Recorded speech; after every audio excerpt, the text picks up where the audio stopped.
Yaakov, James, chapters 1 through 5. Yaakov, a servant of Yahweh and of the Adon Yahusha HaMashiach, to the 12 tribes who are in the dispersion, greetings.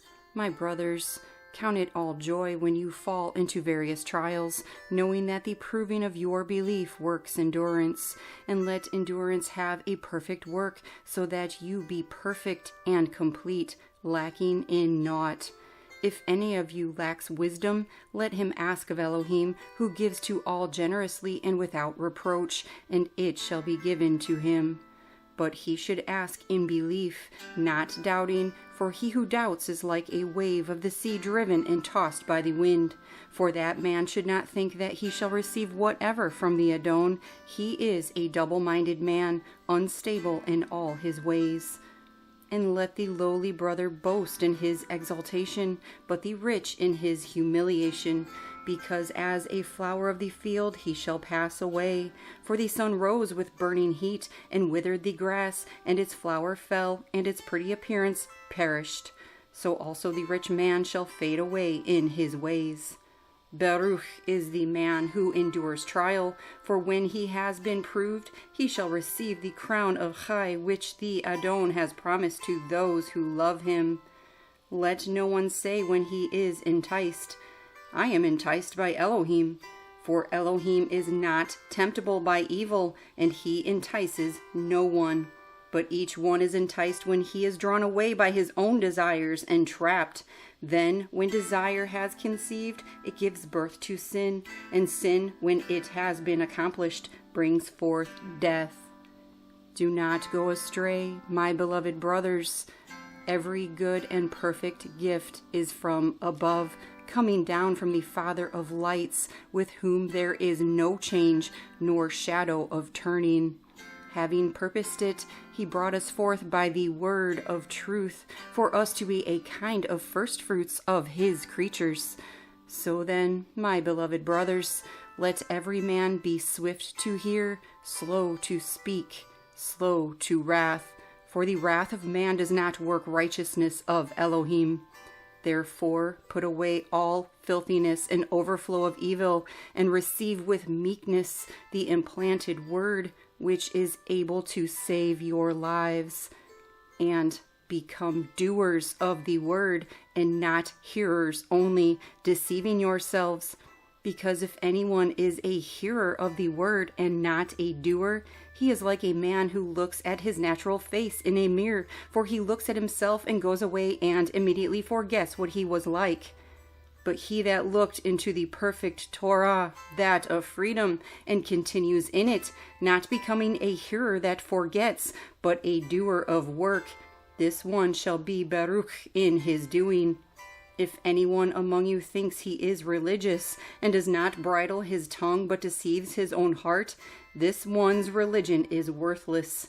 Clean and undefiled religion before the Elohim and Father is this: to visit orphans and widows in their affliction, to keep oneself unstained from the world. My brothers, do not hold the belief of our Adon Yahusha HaMashiach, the Adon of esteem, with partiality. For if there should come into your assembly a man with gold rings and a splendid robe, and there should also come in a poor one dressed in rags, and you pay attention to the one wearing the splendid robe, and say to him, you sit here in a good place, and say to the poor one, you stand there, or sit here by my feet. Have you not discriminated among yourselves and become judges with wicked thoughts? Listen, my beloved brothers. Has Elohim not chosen the poor of this world, rich in belief, and heirs of the reign which he promised to those who love him? But you have shown disrespect towards the poor man. Do not the rich oppress you and drag you into the courts? Do they not blaspheme that good name by which you are called? If you truly accomplish the sovereign law according to the scripture, you shall love your neighbor as yourself. You do well. But if you show partiality, you commit sin, being found guilty by the Torah as transgressors. For whoever shall guard all the Torah and yet stumble in one point, he is guilty of all. For he who said, do not commit adultery, also said, Do not murder. Now, if you do not commit adultery, but you do murder, you have become a transgressor of Torah. So speak and so do as those who are to be judged by a Torah of freedom. For the judgment is without compassion to the one who has shown no compassion, and compassion boasts over judgment. My brothers, what use is it for anyone to say he has belief but does not have works? This belief is unable to save him. And if a brother or sister is naked and in need of daily food, but one of you says to them, "Go in peace, be warmed and be filled," but you do not give them the bodily needs, what use is it?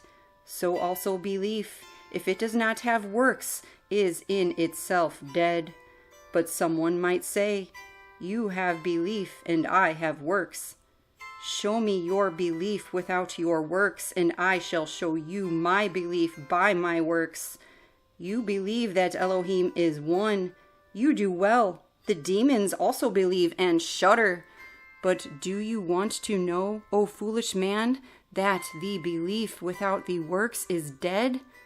Was not Abraham our father declared right by works when he offered Yitzhak his son on the altar?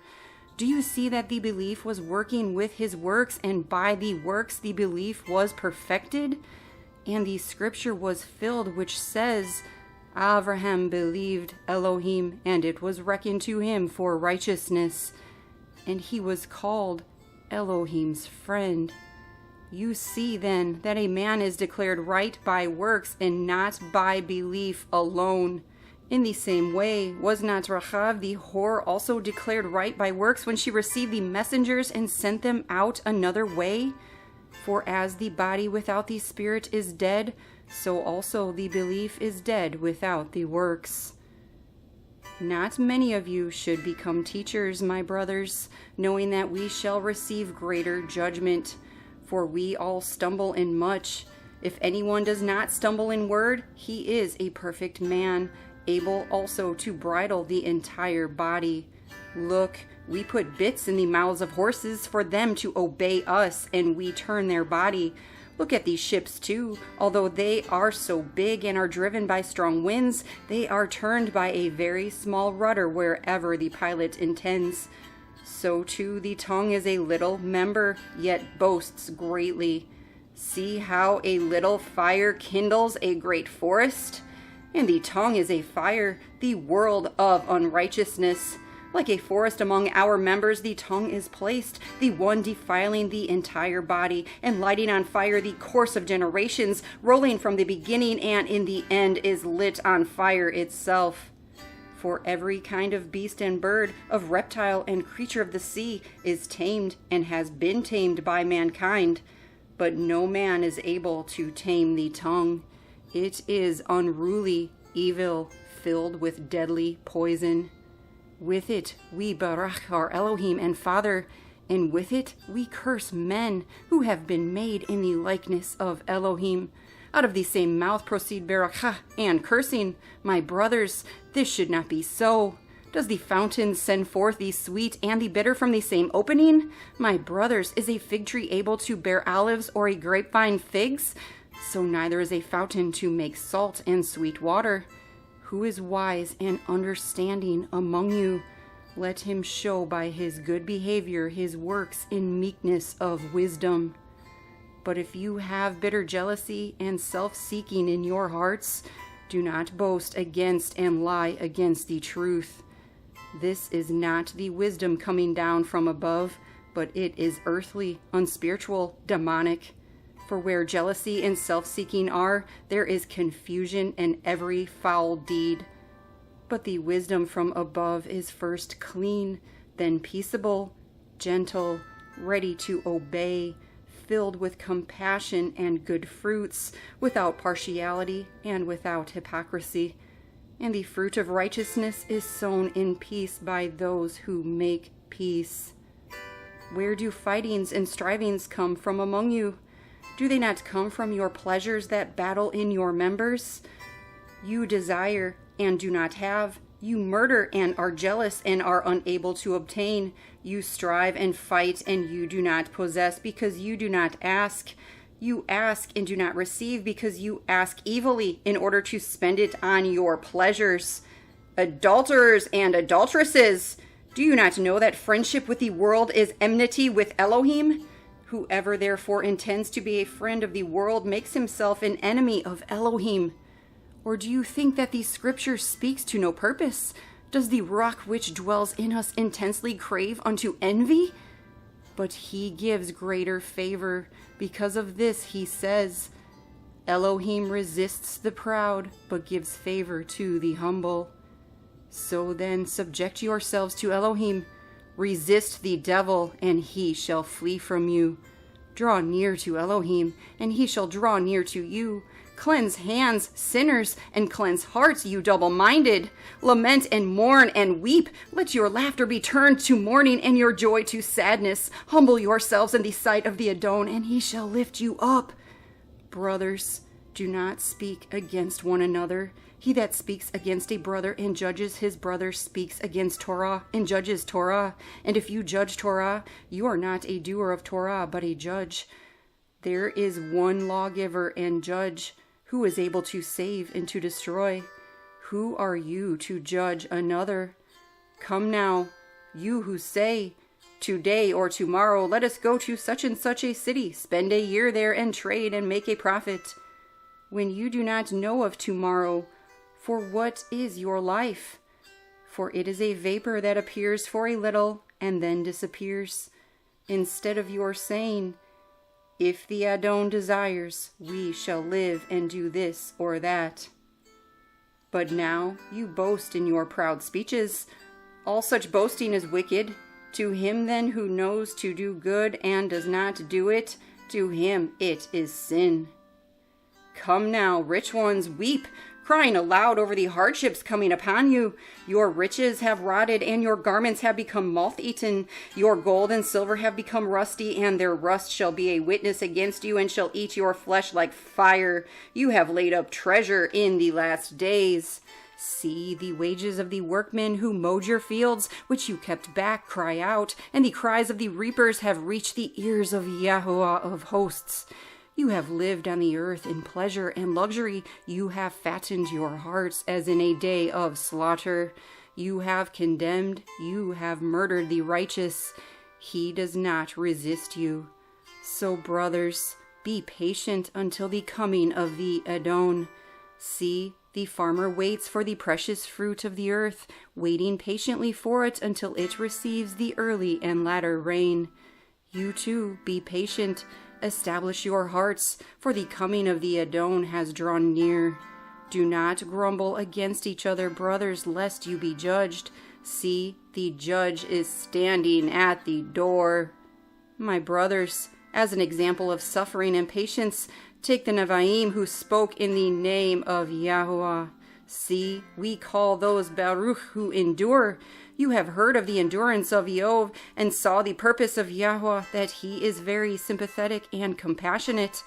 But above all, my brothers, do not swear, either by the Shamayim or by the earth or with any other oath, but let your yes be yes and your no, no, lest you fall into judgment. Is any of you suffering evil? Let him pray. Is anyone in good spirits? Let him sing Tehillim. Is anyone among you sick? Let him call for the elders of the assembly and let them pray over him, having anointed him with oil in the name of the Adon. And the prayer of the belief shall save the sick, and the Adon shall raise him up. And if he has committed sins, he shall be forgiven. Confess your trespasses to one another and pray for one another so that you are healed. The earnest prayer of a righteous one accomplishes much. Eliyahu was a man with feelings like us, and he prayed earnestly that it would not rain, and it did not rain on the land for 3 years and 6 months. And he prayed again, and the Shamayim gave rain, and the land brought forth its fruit. Brothers, if anyone among you goes astray from the truth and someone turns him back, let him know that he who turns a sinner from the strain of his way shall save a chai from death and cover a great number of sins.